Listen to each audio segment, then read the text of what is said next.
손해를 본 듯한 이 협상. 어떻게 성사가 된 것이고 어떤 선례로 남게 될지 관심이 쏠리고 있는데요. 관련된 외신 보도 내용 저희가 또 살펴보도록 하겠습니다. 12월 13일 화요일 정용실의 뉴스 브런치 문을 엽니다.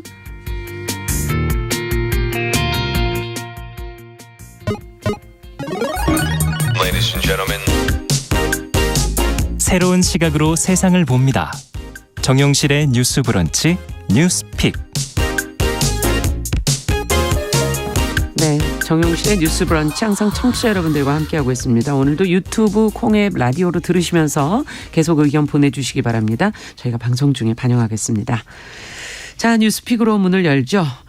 신보라 국민의힘 전 의원 어서 오십시오. 네, 안녕하세요. 네, 조성실 정치하는 엄마들 전 대표 어서 오십시오. 네, 반갑습니다. 자, 앞서 말씀드렸던 내용부터 먼저 좀 살펴봐야겠습니다. 서울시가 지금 오늘부터 전국 장애인 차별 철폐 연대의 이동권 시위가 열리는 지하철역에서 열차가 지연이 되게 되면 무정차 통과를 하겠다라는 이제 발표가 있었고, 왜 이런 결정을 한 것인지, 그렇다면 또 각 시민들을 비롯한 반응은 어떻게들 각계각층에서 나오고 있는지 먼저 조 대표님께 좀 먼저 정리를 부탁드릴게요. 네, 서울시가 오늘부터죠. 13일 출근길부터 이른바 전장현으로 불리우는 전국 장애인 차별철폐연대의 이동권 시위, 장애인 권리 예산 보장 시위에 네. 반해서 지하철역에서 심각하게 열차가 지연될 경우에 무정차 하겠다라고 통보해서 논란이 일고 있는데요. 서울교통공사와 서울시 또 경찰 등은 회의를 열고 이 같은 발표를 한 상황입니다. 전장현은 이제 용산을 중심으로 해서 삼각지역 시위부터 시작해서 지금 장애인 권리 예산이 제대로 확보되지 않았음을 강조하면서 계속해서 지하철 네. 이동권 시위를 해왔고, 그런데 시위 규모가 이제 크거나 시위 강도가 높지 않은 경우를 제외하고 정차를 원래 예정되어 있었던 공간이라고 하더라도 이제 심각하게 여기서 소요가 예상될 경우에는 이제 재량으로 판단을 해서 시민들이 하차를 해야 함에도 불구하고 사실상 무정차를 하겠다고 결정을 한 상황인 겁니다. 네. 그래서 이것과 관련해서 이제 대통령실의 입김과 영향이 있었다라는 또 언론 보도들이 나오면서 논란이 되고 있고요. 네. 이 장애인 이동권 시위 같은 경우에는 사실상 우리가 유엔 장애인 권리 협약에 이제 가입이 되어 있고, 그리고 관련해서 장애인 이동권과 관련된 여러 가지 예산들이 제대로 편성돼야 함에도 불구하고 수십 년째 이 부분에 대해서 답보 상태인 것을 강조하면서 지난해부터 계속해서 이어지고 있는 상황입니다. 네, 그래서 이와 관련해서 그렇다면 향후에 정차역을 계속해서 무정차역을 늘려나가는 방식이 과연 근본적인 대책이 되겠느냐라는 방식과 또 이런 방법을 통해서라도 이제 가능한 지하철 소요 상태를 해결해야 한다라는 또 일각의 입장들이 좀 충돌하고 있는 상황입니다. 네. 지금 이제 이동권 시위가 말씀해 주신 것처럼 장기화되고 있는데, 자, 과연 이 무정차 통과가 해법일까? 해화역 시위는 애초에 이제 장애인 이동권 등 권리 예산에 대한 약속을 이제 정부가 지키지 않은 데서부터 시작됐다라는 말씀을 해주셨는데, 자, 어떻게 보십니까? 지금 무정차 통과. 과연 그게 해법이 될까요? 우선 그게 근본적 해법이라기보다는 정부나 지자체로서는 출근길 지연에 대해서 지금 아무런 대책을 강구하지 않는 것이 더 비판을 받을 수밖에 없는 상황이 되었다고 판단한 게 아닌가 싶고요. 네. 이게 전장현의 시위가 시작이 된 게 작년 12월부터이고 사회적 논란으로 이제 비화됐던 게 한 2, 3월 정도였던 네. 것으로 이제 기억을 합니다. 근데 이제 거의 지금 1년 가까운 그렇죠. 시간 동안 시위가 계속 장기화되고 시민들의 불편도 계속되는 것에 대한 아마 항의도 이제 지속이 됐을 거기 때문에 네. 이 부분에 대한 이제 대응적 차원에서의 대책이다라고 보여지고요. 지금 근데 이제 다만 이 시위가 예산 증액, 지금 이제 12월 이제 본회의가 이번 달 지금 이번 주 안에 지금 뭐 얘기가 되고 있는데요. 네. 아마 통과될 것으로 그런 예산 증액을 요구하면서 하는 시위의 일환인 것이기 때문에 결국은 예산의 문제고 정책의 문제이긴 하다. 네. 근데 지금 저는 장애인 이동권에 대해서만큼은 실은 시위의 방식과는 별개로 획기적인 지원이 이루어져야 된다고 생각은 합니다. 이들이 왜냐하면 요구하고 있는 전장현에서 요구하는 그 예산 증액은 어느 정도 수준이 수준인가요? 지금 얘기되고 있는 것이 6천억 이상인 것으로 알고 있는데 그게 기본적으로는 그 이동 편익과 관련한 예산도 있고 뭐 장애인 활동을 지원하는 예산과 관련한 부분들도 포함이 있습니다. 포함이 되어 있습니다. 네. 그래서 보면 국토교통위의 뭐 특별교통수단 도입 보조 운영비가 정부안 대비 631억 증액, 그다음에 보건복지위에는 장애인 활동 지원비가 5,490억 원 증액, 그다음에 환노위에는 장애인 고용 관련 예산이 274억 원 증액 이런 안들이 있는데요. 네. 다만 이제 정부 안도 사실 기존 안보다는 증액, 그러니까 작년도 예산에 비해서는 증액이 거의 다 대부분 됐습니다. 하지만 이제 지금 전장현은 상임위별로 올라온 모든 예산을 그 자신이 요구한 대로 증액되지 않으면 다시 시위를 진행을 하겠다. 말하자면 그 사다리를 끌고 그 이제 그 지하철 이동 자체를 좀 지연시키는 그런 형태의 시위를 내년 1월 2일부터 다시 재개하겠다는 목소리를 내고 있는데 저는 이제 획기적인 증액은 분명히 필요한 일이지만 사실 당장 내년도 예산에서 그 모든 것을 반영하기는 좀 사실 어려운 구조이고 이동 편의와 관련된 어떤 예산의 증액은 정도 보장하되 좀 서로 어떤 공존할 수 있는 안이 나오게 되면 그것도 좀 전장현 측에서는 좀 받아들여줬으면 하는 희망을 갖고 있습니다. 네. 어떻게 보세요, 조 대표님께서는? 네, 이 시위가 이제 시작됐던 게 사실 그러니까 해화역 시위 같은 경우에는 20여 년 전에 오이도역에서 이제 사실상 엘리베이터가 설치되지 않는 곳에서 리프트를 타고 하강하던 장애인이 사망하면서 이런 장애인 이동권 시위의 가장 큰 촉발점이 됐고요. 그렇죠. 그래서 어떻게 보면 간헐적으로 또 정기적으로 이런 장애인 이동권 시위는 계속되어 왔습니다. 그런데 이렇게 계속해서 쉬지 않고 릴레이로 좀 진행하게 된 데에는 작년도 말에 관련 법안이 좀 개정됐던 것이 촉발점이 됐던 것으로 알고 있습니다. 그 내용도 좀 전해주시죠. 그래서 이제 예를 들면은 장애인도 버스 타고 집에 가고 싶다와 같이 기존에 이제 저상버스나 장애인들이 이동할 수 있는 지하철역의 엘리베이터는 예전에 비해서 그래도 상대적으로 좀 증감이 되었지만 여전히 아예 접근성이 부족한 여러 이동권의 사각지대들이 분명히 존재하고 이런 부분들에 대해서 예를 들면은 버스가 이용 기간이 그러니까 끝나서 다시 이제 세차를 하거나 이제 폐차를 하거나 할 때에 반드시 저상버스로 도입하게 하는 등 관련된 법안이 일정 부분 작년도 말에 개정이 되었거든요. 그런데 지역별로 편차가 굉장히 큰 상황입니다. 왜냐하면 관련된 예산을 그렇죠. 예산을 확보가 안 되어 있고 예산에 대해서 지원 지급에 대한 어떤 근거 법령이 사실상 정확하게 이제 지켜지지 않음으로 인해서 권리라는 거는 권리가 보장된다는 거는 누군가 혹은 정부가 의무를 져야 하기 때문에 권리로서 이제 명명이 되는 거거든요. 그런데 사실상 명색이 권리로 호명이 되어 있지만 결과적으로 아무런 권리로서 실효성을 갖지 못하는 상태.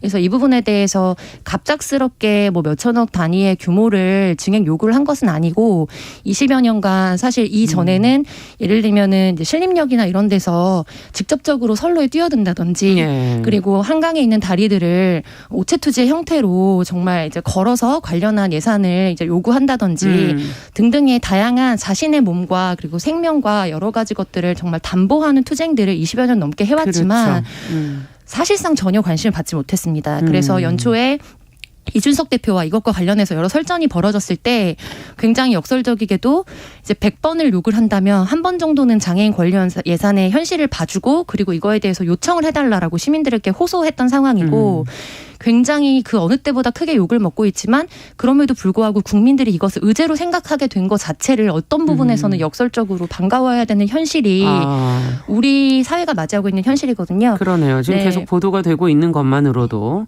그래서 이런 부분들에 있어서 지금 이제 증액 예산을 보면 우리의 생활적으로 우리가 굴리는 돈으로 봤을 때 굉장히 큰 예산이고 어떻게 보면 그 정도의 예산을 요구하면서 장애인 시위를 해?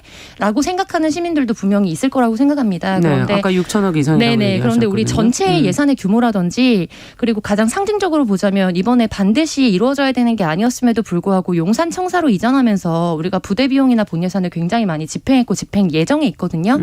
그런 부분들에 있어서 실질적으로 우리가 전 국민이 어떻게 보면은 당연히 지켜야 하고 국제적으로 약속한 것에 대한 권리를 최소한으로 보장하는 의무안으로서의 예산을 확보해달라는 요청이라는 점을 우리가 염두에 두고 이 사안을 어떻게 해결할 것인지를 정치권과 국민들이 봐야 된다. 네. 그래서 그런 부분에서 보자면은 장애인 시위를 이제 무정차 방식으로 멈추도록 하는 거는 저는 이런 거에 대해서 사회적으로 우리가 생산적인 합의의 안으로 이것을 올리지 못하고 오히려 장애인들을 굉장히 무차별하게 차별할 수 있도록 만드는 좀 고립적인 전략이다. 그래서 그 부분에 대해서 근본적인 해결책도 될 수 없고 그리고 혐오와 차별을 더 양산할 수 있는 고립 전략이 될 수밖에 없다고 보고 있습니다. 네, 지금 파란바다님께서도 뭐 약자들이 약자만 지금 타격하고 을과 을의 싸움이 되게 만드는 거 아니냐 뭐 이런 의견도 지금 주셨는데요. 어떻게 보세요? 그러면은 여러 곳에서 동시다발 시위를 한다면 다 무정차가 그러면 이루어지게 되는 거라고 보시는지 여러 가지 의문이 제기가 되기도 하는데요. 신보라 의원께서도 그 부분에 의견 좀 주시죠. 우선 시위 규모가 크거나 시위 강도가 높아서 오랫동안 열차가 정상 운행하지 못할 때에만 해당 역에서 정차하지 않는 결정을 하겠다는 것이라서 네. 모든 정장연의 어떤 시위에 개입하여서 무정차 통과를 하겠다는 것은 아닙니다. 우선 교통공사 관제 업무 내규 안에도 뭐 여러 이례적인 상황이 발생 등으로 승객 안전이나 이런 것들이 우려될 경우 해당 역을 무정차 통과시킬 수 있다는 규정이 있어서 이를 적용하는 것이라고 얘기를 하고 있고요. 다만 이제 급작스럽게 무정차 통과를 하게 될 경우에는 역에서 대기하는 시민이나 역으로 행하던 시민 그렇죠. 혹은 그 역에서 내려야 되는 시민들의 이동에 불편이 또 있을 수 있기 때문에 그에 대해서는 보완 대책이 필요해 보이고요. 네. 서울시가 이 무정차 통과와 관련한 세부 기준을 마련을 해서 이제 다음 주 중 이번 주 중에 이제 발표를 하게 될 예정인 것 같아요. 예. 그 자세한 기준을 좀 더 지켜봐야 할 것 같습니다. 네. 어떻게 보십니까? 네, 관련해서 이제 신보라 의원님께서 말씀하셨던 현실적인 혼란이라든지 이런 부분에 대해서 전적으로 동의를 하고요. 그리고 최종적으로 아직 예산안이 확정된 상황은 아니기 때문에 국회와 또 사실상 이제 국회의원들이 요구를 하더라도 예산 시기에는 기재부가 가장 결정적 권한을 가지고 있고 네. 그런 측면에서 보자면 여당 그리고 그 중에서도 대통령의 측근으로 불리는 의원실이 가장 강력한 힘을 갖게 되는 것이 현실입니다. 그래서 그런 부분들에 있어서 이 무정차의 방식으로 단호하게 대응한다 이런 것들이 어떻게 보면은 일부 지지율에 영향을 줄 수는 있겠습니다만 중장기적으로 봤을 때 우리 사회 통합뿐만 아니라 그리고 사실 장애인 이동권 투쟁으로 인해서 현재 우리가 노령화 사회에 접어들었을 때 많은 혜택을 보고 있습니다. 그래서 영유아라든지 그리고 장애 같은 경우에는 또 다른 부분의 소수자성과 다르게 우리가 언제든지 사고를 통해서 입을 수 있는 거거든요.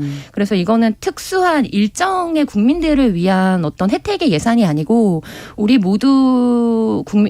국민 모두의 최저선을 확보할 수 있는 예산이라는 점에서 현실적으로 모든 안을 다 반영할 수는 없겠습니다만 그렇다면 이 부분에 대해서 가장 우선적으로 전향적 조치를 원하는 것이 무엇인지에 대해서 협의점을 마련해야 된다. 근데 그 역할은 당연히 국회와 그리고 사실은 청와대의 영향이 가장 클 수밖에 없다고 보고요. 네. 저는 시민분들께도 좀 당부드리고 싶은 것은 예산안을 처리하는 데 있어서 가장 강력한 거 그리고 법안에 있어서도 국회의원이 사실상 가장 큰 힘을 갖고는 있습니다.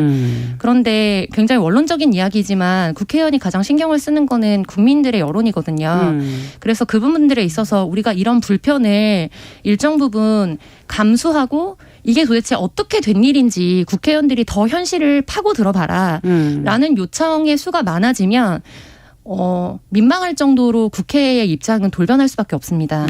그래서 우리 사회가 단순히 어떤 행동이나 말을 함으로써 차별을 하는 건 아니거든요. 네. 혐오는 오히려 이 사람에 대한 눈짓, 말 이런 것들을 통해서 이루어지는 경우가 많지만 차별은 사실 어느 정도의 민주화가 이루어지고 이제 선진화가 이루어진 사회에서는 부작위를 통해서 이루어지는 경우가 태반입니다. 하지 않음으로써 이루어지는 거죠. 네. 그래서 이 사안의 본질은 저는 예산을 편성하지 않음으로 인해서 관련 법안이라든지 이런 거 통과할 때는 사실상 거의 만장일치로 통과를 시키거든요. 그런데 뒤에서 아무것도 하지 않는 겁니다. 예산과 관련한 책임을 지지 않는 거. 그래서 이 부분에 있어서는 그렇다면 우리 시민들이 어느 정도의 합의를 가지고 여기에 대해서 부작위했던 것을 자기로 옮길 것인지에 대해서 정치적 요구를 해야 국회와 청와대도 움직일 것이다. 네. 근데 이런 강경 대응에 있어서 시민 여론이 움직이면 당연히 여당과 또 관련된 서울시장이라든지 대통령이나 기재부가 기재부는 이런 방법을 국민들이 원하고 이게 먹히는구나라고 생각해서 언제든지 나도 소수자가 될 수 있음에도 불구하고 그런 예산이나 요구들이 사회적으로 정말 고립될 수밖에 없다는 점을 같이 주목하고 문제의식을 느껴주셨으면 좋겠습니다. 네, 지금 말씀에서도 이제 생각이 되어지는 게 지금 이제 무정차 방안이 대통령실에 이제 서울시에 요청한 것에 따른 것이다 이런 지금 이제 보도들이 있는데 그에 대해서 시민들의 입장은 양분돼 있는 것 같습니다. 네, 말씀해 주신 것처럼 불편하니까 이렇게 해야 한다라고 잘했다라는 반응도 있는가 하면 또 대통령의 시각이 좀 넓었으면 좋겠다. 좀 이걸 얘기를 좀 들어봐야 되는 거 아니냐라는 의견도 있는 것 같은데 이것이 과연 어떻게 해석되어질 수 있는지 뭐 장기적으로 단기적으로 두 분께서 조금 더 유념해야 될 부분이 있다면 짚어주시죠. 네, 당장은 이제 전장현 씨에 따른 이제 불편이 지속되다 보니까 그 부분에 대한 일정 정도 이제 대응책으로서 나온 것이지만 사실 대통령실이 그 시위에 대한 어떤 제재와 관련한 성격의 일들만 하는 것은 아니잖아요. 네. 근본적으로는 이제 사회적 약자에 대한 어떤 이동 편의나 권익에 따른 정책과 예산을 수립하고 집행하는 것이 본질적인 거기 때문에 그래서 저는 그 부분에 대한 역할도 함께 하는 것이 이제 대통령실이다. 그리고 정부다라고 보고요. 이번 정부안 자체를 살펴보더라도 실은 대부분의 그 관련 예산이 증액이 됐습니다. 그래서 고용노동부 내년도 장애인 고용정책 관련한 예산이 669억 원. 그리고 문체부 관련한 예산도 2,646억 원으로 올해 대비 10% 가까이 증액이 됐다고 해요. 네. 그래서 또 국토교통부가 장애인 교통 편의 증진 5개년 계획을 최근에 이제 확정 고시했는데 네. 그 내용도 이제 저상버스를 의무화 해서 도입하는 것, 그다음에 이제 특별 운송 수단, 그래서 장애인 콜택시와 같은 것들을 확대하는 내용들을 담고 있기 때문에 그런 이제 정책과 예산 수립 면에서 기민하고 더 확대된 예산을 집행할 수 있도록 하는 역할이 함께 병행되어야 된다라고 저는 생각을 합니다. 그리고 또 그렇게 지금 정부가 하고 있다고 보고요. 네. 어떻게 보십니까 이 부분은? 네, 저는 예산의 확보도 확보지만 협의에서 가장 중요한 지점은 즉 시스템적으로 바꿔가는 합의점이라고 생각하거든요. 근데 이 특별 교통수단 운영비가 가장 문제가 됐던 사안 중에 하나인데 이 관련된 법률에 있어서 이제 관련한 법률은 개정이 됐는데 이제 근거법의 시행령단에서 국비를 지원할 수 없다라는 것이 기재부의 입장이어서 이제 연초에 사실 추가 경정 예산으로 여러 가지 예산안이 좀 편성이 한 1,600억 이거는 어떤 정도. 것에 관한 비용인가요? 네, 특별교통수단이라든가는 이제 저상버스 운영이라든지 아니면은 그리고 또 그 외에 뭐 장애인 콜택시라든지 이런 것들을 포함하는 아닌데 이게 1,600억 정도 편성을 했었지만 사실상 이제 추경호 장관이 이거에 대해서 근거가 없기 때문에 집행할 수 없다고 해서 무산이 됐던 바가 있습니다. 그런데 이제 그 이후에 관련해가지고 일정 부분 증액을 했다고는 하는데 뭐 6개월 정도 시범적으로 도입을 하는 안이라든지 그래서 언제든지 정부의 입장이라든지 이런 것들이 바뀌게 되면 사실 선심성 예상처럼 쓰이는 거지 안정적으로 증액을 해나가는 발판으로서의 제도적 개편이 일정 부분 이루어지지 않고 있는 겁니다. 네. 그래서 이 부분과 그리고 일정 이제 국회의원들은 탈시설 예산이라고 해서 현재 이제 장애인들이 일정 부분 고립되거나 시설에 수용되고 있는 관련된 예산을 전 세계적인 추세 자체가 시설을 없애는 방향으로 가야 된다는 것이 유엔 장애인 권리 협약의 요지거든요. 근데 이런 것들을 사실은 장애인 이동권이라는 이름으로 퉁쳐서 이제 굉장히 강요하고 압박하고 있다라고 주장하는 일부의 국회의원들이 있습니다. 네. 그런데 이 부분에 있어서도 결과적으로 이제 자립 지원 예산이라고 이름을 바꾸면서 전 세계적인 추세라든지 우리나라가 이미 뭐 선택의 정서나 이런 거를 비준했던 것과 방향이 다르게 정부가 예산을 편성하고 있는 부분들 이거는 장애를 바라보는 관점에 대한 부분이거든요. 그래서 이런 큰 패러다임의 전환에 대한 동의가 사실 이루어져야 관련해서 이제 전장현의 시위와 그리고 정부의 여러 가지 집행 그리고 시민들의 불편 이 부분에 있어서 해소의 지점이 발생할 것이다. 그래서 이 부분에 있어서 이게 단순히 얼마를 올려주고만의 문제가 아니라 근본적인 핵심이 있다는 거를 좀 주목할 필요가 있습니다. 안정적이고 그런 합의. 네, 우리 사회가 한 단계 도약하는 합의가 필요한 거죠. 시스템을 마련하면서 안정적인 그런 합의 이런 것들이 좀 필요한 거 아니냐라는 지적이신 것 같습니다. 자, 저희 그러면 이제 두 번째 뉴스로 또 가보도록 하죠. 소아청소년과 의사들이 지금 뭐 갈수록 적어지는지 인력 부족 문제가 지금 보도가 많이 나오고 있는데 도대체 뭐 어떤 상황이고 이유는 또 어디에 있는 건지 신보라 의원께서 이 내용을 좀 먼저 정리를 해 주시죠. 네, 인천의 상급 종합병원인 가천대 길병원이 최근 소아청소년과 의료진 부족으로 이달 초부터 소아청소년과 입원 진료를 잠정 중단했습니다. 네. 길병원은 최근 몇 년간 이 소아청소년과 전공의 수급이 제대로 이루어지지 않아서 입원 환자 진료 인력이 부족했었는데요. 내년 상반기 전공의 1년차 모집에서도 정원 4명의 소아청소년과 지원자는 1명도 없었다고 합니다. 문제는 이 같은 상황이 전반적으로 지금 벌어지고 있다는 점인데요.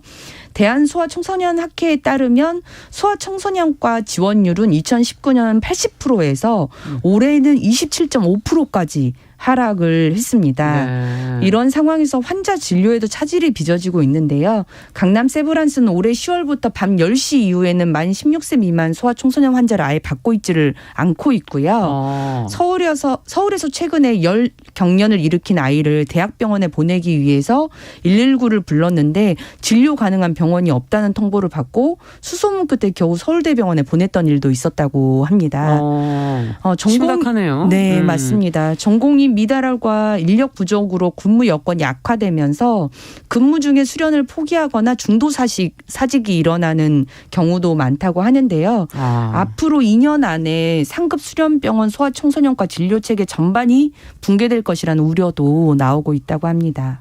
아니 어떻게 이렇게 심각하게 인원이 줄었는지 이제 좀 자세히 하나하나를 좀 들여다봐야 될 것 같은데 일단 소아청소년과라는 게 따로 있어야 하는 건가 반드시 일단 그 부분도 좀 한번 생각해 볼 부분인 것 같고요. 만약에 이렇게 인원이 계속 준다면 또 아이가 아플 때 질병의 종류에 따라 뭐 외과가 가야 되면 외과로 가야 되고 뭐 정형외과로 가야 되면 정형외과로 가고 이렇게 가면은 안 되는 건지 이것부터 먼저 좀 서로 두 분께서 좀 간략하게 좀 생각을 정리해 주시죠. 네, 소아청소년과는 예전에는 사실 소아과라고 좀 불리웠었던 곳이고요. 네. 특별히 영유아 같은 경우에는 성인과 굉장히 신체적 발달이라든지 이런 속도나 또 뭐 질병의 특수성, 면역력 이런 것들이 다르기 때문에 이제 별도로 진료를 받도록 하는 것이 가장 우선적으로 좀 필요하고 그리고 소아청소년이라고 하면 이제 청소년 단위 같은 경우에는 그럼에도 불구하고 정말 이제 부족하다면 가정의학과나 다른 여타에서 할 수 있겠지만 소아 같은 경우에는 일정 부분 예를 들면 외과적 수술이 필요하다, 정형외과적 수술이 필요하다 했을 때 소아의 심리적 상태라든지 면역력 이런 것들을 다 고려해서 처치할 수 있는 곳이 필요하기 때문에 일반 병원을 가게 되면 이제 몇 살 미만이기 때문에 사실상 이제 시술을 할 수 없다. 그래서 소아 정형외과가 있는 곳으로 가라라고 이제 관련돼서 이제 뭐 안내를 할 때도 있어요. 써준다든지 하거든요. 그런 부분들이 있습니다. 아 그렇군요. 이렇게 줄어드는 어떻게 보세요, 신보라 의원께서 이 문제는? 저는 그 아이 키우는 부모님들 뭐 다 이해하실 텐데요. 어린이 병원에 가야만 그 의료진들과 진료진들의 응대하는 방식이 다르다는 걸 확 느껴요. 뭐 주사를 맞힌다든지 그다음에 아이가 많이 움직이기 때문에 이걸 보조 인력이 함께 또 아이를 잡아줘야 되고 하는 여러 어떤 환경적 부분들도 그렇군요. 있기 때문에 소아과 진료는 그 소아청소년과에서 받는 것이 훨씬 더 안정적이고 효율적이고 그렇군요. 네. 자, 그럼 어떻게 해야 될지 조금 잠시 후에 저희가 더 얘기를 나눠보겠습니다. 11시 30분부터 일부 지역에서는 해당 지역 방송 보내드립니다. 저희는 뉴스픽 이어가겠습니다.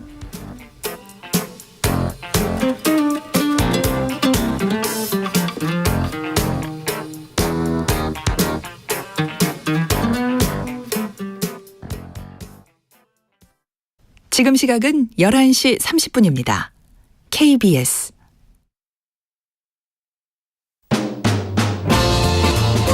여러분은 지금 KBS 1라디오 정용실의 뉴스 브런치와 함께하고 계십니다. 네, 저희가 뉴스픽 소아청소년과 인력 부족 문제에 대해서 저희가 이야기를 나누고 있는데요. 신보라 의원께서 지금 아이를 키우는 입장에서 지금 얘기를 좀 해주셨어요. 이게 다른 성인들이 같이 갈 수 있는 병원을 갈 때랑 대응 방식 자체가 다르다. 그렇게 얘기를 해주셨거든요. 네, 우선 아이의 눈과 아이의 마음으로 좀 소통하고 최대한 진료를 받더라도 아이가 놀라지 않고 안정적인 환경에서 치료를 받을 수 있도록 그 배려하고 상황을 만들어 놓는 것 그게 이제 소아청소년과 일반과하고는 완전히 다른 분위기거든요. 그렇군요. 또 이제 말씀도 하셨지만 소아 치료라는 게 여러 장기기관들도 굉장히 작고 또 징후등도 성인들과는 완전히 다르기 때문에 전담으로 그 소아를 치료한 경력이 있는 분들만이 할 수밖에 없는 그런 진료와 치료 뭐 수술이 있습니다. 그렇기 때문에 저는 소아청소년과는 실은 반드시 따로 존재하는 것이 맞고 그래서 종합상급병원은 대부분 요새는 어린이병원이 따로 있고 그렇죠. 응급도 소아청소년과만 따로 전담으로 하는 곳이 있거든요. 그래서 그런 방향으로 가는 것이 당연히 맞는 방향이다. 근데 인력이 없으니 이제 그걸 운영을 그럼 과연 어떻게 할 것인가. 현실적으로 이 기피 현상이라고 그럴까 이거 왜 심해졌다고 보세요, 두 분께서는? 네, 오늘 어제의 문제는 아닌데요. 이제 아무래도 저인구화 형상 때문에 사실상 전문직을 갖게 되면은 이후에 이제 언제까지 일을 하겠다는 걸 예상하고 그때 내가 이제 들어갔을 때 시장 수요라는 거를 고려하지 않을 수 없는데 그 부분에 있어서 굉장히 유례 없는 저인구화를 보이고 있기 때문에 전체적으로 이전에 어린이들이 많았을 때와 다르게 진료할 수 있는 이제 환자 수도 줄어든다는 거. 네. 그리고 일정 부분은 이제 우리 의료보험 체계 속에서 많은 부분 비급여 진료를 통해서 또 수익을 양산하고 있는 구조이긴 하거든요. 그런데 여러 가지 시술이나 이런 것들이 없기 때문에 기본 처방만을 주로 하고 있기 때문에 수익성 부분에서 상대적으로 다른 과에 비해서 수익을 내기 어렵다는 점. 그래서 개원을 했을 때도 실패 확률이라든지 실질적으로 문을 닫는 소아과들도 많아지고 있다는 부분들을 실제도 종합적으로 들 수 있겠습니다. 네. 무엇이 그럼 불만이고 고충일지 신보라 의원께서는 또 어떻게 보세요? 그러니까 소아청소년학회 회장이 이 표현을 썼더라고요. 미래 비전에 대한 상실이 가장 큰 문제다. 방금 말씀하셨던 것처럼 이제 소아청소년들이 이제 급격히 감소하는 것도 있지만 그에 따른 이제 저수가의 문제. 그게 이제 가장 심각한 상황이라고 합니다. 그래서 이제 통상 레지던트 4년하고 전문의를 쭉 하다가 그다음에 이제 자기 병원을 개원하는 경로들이 좀 일반적인데 최근 한 소아과 개원이가 1년간 병원을 운영을 했더니 한 달 수익이 한 평균 25만 원 정도에 불과하더래요. 한 달 수익이? 네, 한 달 수익이. 왜냐하면 지금 우리나라 소아청소년과의 수가가 미국이 한 10분의 1 정도에 불과하다고 하고요. 기본적으로 아까 말씀하셨던 것처럼 뭐 이제 기본 진료와 처방 위주고 약물 투여량도 성인에 비해서 작고. 그렇죠. 그다음에 여러 예방 접종이나 이런 것도 최근에 뭐 수가가 한 40%까지 이제 뭐 삭감하게 되면서 이런 문제들이 굉장히 크게 양산이 되고 있다고 합니다. 그래서 일본 같은 경우는 우리가 지금 비슷하게 초저출산을 한 10년 전부터 이미 겪고 있죠. 이미 겪었고 그에 따라서 소아청소년과 기피 현상도 이제 심화가 됐었는데 당시에 정부가 보상 체계를 마련을 하고 3세 미만 환자를 치료하면 100%가 넘는 수가의 가산을 인정해주는 방식으로 유입률을 안정화시켰다고 합니다. 그래서 관련 학계에서도 이제 수가를 어쨌든 조정을 해서 좀 높여줘야 된다. 그리고 이제 지금 이제 흉부외과나 외과 같은 경우는 이제 기피 현상이 심화됐음에도 불구하고 필수과이기 때문에 관련해서는 이제 보조 인력이랄지 이런 비용들을 정부가 지원을 해주고 있는데 소아청소년과도 이런 과에 편입을 시켜서 정부 지원을 대폭 확대해야 된다는 의견도 있습니다. 필수과로. 네, 어쨌든 본질적으로는 저는 지금 시점이 좀 획기적으로 정책 전환을 할 필요성이 있다는 데는 굉장히 공감을 하고요. 지금 상황에서 소아청소년과에 만약 이제 의사가 없어진다라고 생각을 하면 아이를 키우는 입장에서는 우리 아이가 언제든 위험에 처할 수 있는데 주변 병원에서 그에 대한 응대가 없어져서 아이가 위험을 겪는다. 그러면 굉장히 난감하죠. 당황을 할 수밖에 없을 것 같고 이런 문제가 비대한 장애인 권리뿐만 아니라 아동에 대한 이제 사회적 약자에 대한 권리를 굉장히 급감화시키게 되는 것 같아서 우려가 굉장히 많이 됩니다. 네. 끝으로 어떻게 하면 좋을지 한 말씀씩 더 듣고 마무리하죠. 저는 개인의 선의에 의지할 수만은 없고 그래서 그런 부분에서 공공의대를 중심으로 해서 이 과에 대해서 필수적인 인력을 인력을 계속해서 배출하는 구조가 필요하다고 보고요. 네. 그리고 관련해서 이제 이렇게 뭐 수익성이나 이런 부분에서 실질적인 고충을 토로하는 과에 대해서는 일본 케이스 등과 같이 이제 보완적으로 정부가 어떤 지원을 할 것인가에 대해서도 우리가 사회적 합의를 이루고 실질적인 진보를 이뤄야 된다라고 네. 보고 있습니다. 어떻게 보십니까? 지금 지난 8일에 보건복지부가 필수 의료 지원 대책을 공개를 했거든요. 예. 그리고 이제 응급 분만 소아 환자를 중심으로 지역 완결형 필수 의료 제공, 그다음에 공공정책 수가를 통한 적정 보상 지급 뭐 이런 방안을 내놓긴 했는데 보건복지부가 이제 어린이 병원 적자 보상안 등의 그런 구체적인 내용을 연내 대응 방안을 마련해서 확정하겠다고 해요. 네. 그럴 때 이제 학계에 관한 여러 의견들을 좀 종합적으로 잘 검토해서 반영을 했으면 그러네요. 하는 바람입니다. 네. 자, 뉴스픽 조성실 정찬호 엄마들 전 대표 신보라 국민의힘 전 의원 두 분과 함께 이야기 나눠봤습니다. 말씀 잘 들었습니다. 네, 감사합니다. 남성의 입장에서 여성의 입장을 이해하는, 그래서 사실 이 역지사지의 태도가 한국 사회로 지금 필요한